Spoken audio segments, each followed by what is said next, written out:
How to find all live videos on Instagram. First of all, before we start, make sure that your Instagram application has been updated to the latest version available. As you can see on the screen, my Instagram application needs updating. After you have finished your Instagram update, open the Instagram application on your device. We usually find the lives from people you follow right here next to the stories. This means none of the people that I follow are live. Therefore, you are required to follow the people that you want to see the lives of.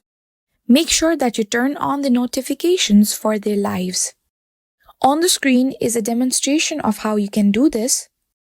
If you want to find random lives on Instagram, it is not possible anymore.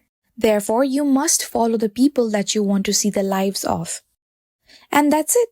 This is how you can find the lives of people on Instagram. If you found this video helpful, give it a thumbs up and subscribe to our channel for more amazing content.